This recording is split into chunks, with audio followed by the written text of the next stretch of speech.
adresses, photos, nos habitudes, nos centres d'intérêt, nos hobbies. Nous donnons parfois toutes ces informations sur nous lorsque nous utilisons les réseaux sociaux, des moteurs de recherche ou des sites d'achat sur Internet. Protéger les données personnelles, c'est empêcher que ces renseignements soient mal utilisés ou volés, car plus vous avez de données sur une personne, plus vous la maîtrisez et influencez ses choix. Dans ce cas, l'exploitation des données personnelles ne révèle plus du domaine commercial, mais plutôt du domaine de la sécurité des personnes. Dans la pratique, quels sont nos droits d'internautes? Quels sont aussi les droits et obligations des entreprises de services qu'ils se multiplient sur Internet? Les détails dans ce reportage de Cécile Itoni et Chéline Soro. Nom, prénom, adresse, numéro de téléphone, à l'ère du digital, les friands de données personnelles qui croissent de façon vertigineuse ont de quoi se satisfaire.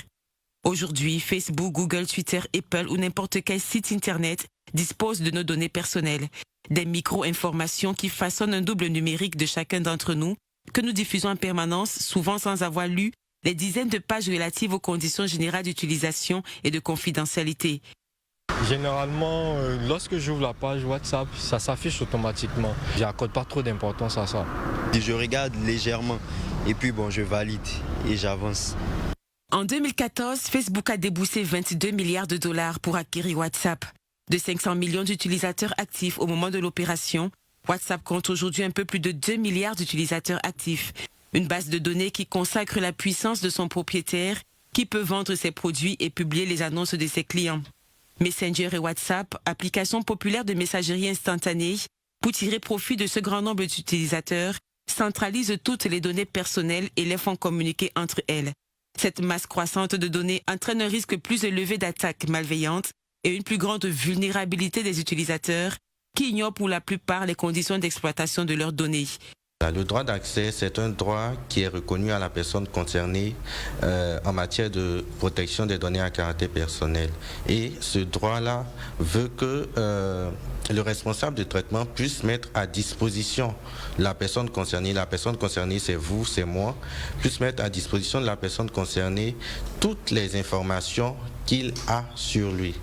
Et donc c'est en vertu de ce droit qu'aujourd'hui on peut demander à Facebook toutes les informations que Facebook a sur nous.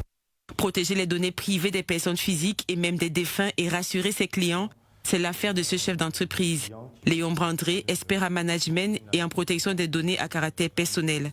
Les 209 pages du guide explicatif de la loi sur la protection des données à caractère personnel en Côte d'Ivoire, il les connaît par cœur, tout comme les droits et les obligations des entreprises qui se multiplient sur Internet. La finalité du traitement définit l'objectif pour lequel vous mettez en œuvre quelque chose, la légitimité du traitement, donc recueillir le consentement préalable du consommateur avant de pouvoir collecter ces informations, le respect donc du principe de la sécurité et de la confidentialité, le respect du principe de la pertinence et de la proportionnalité des données. Ça veut dire qu'il ne faut collecter que la donnée nécessaire à la finalité du traitement.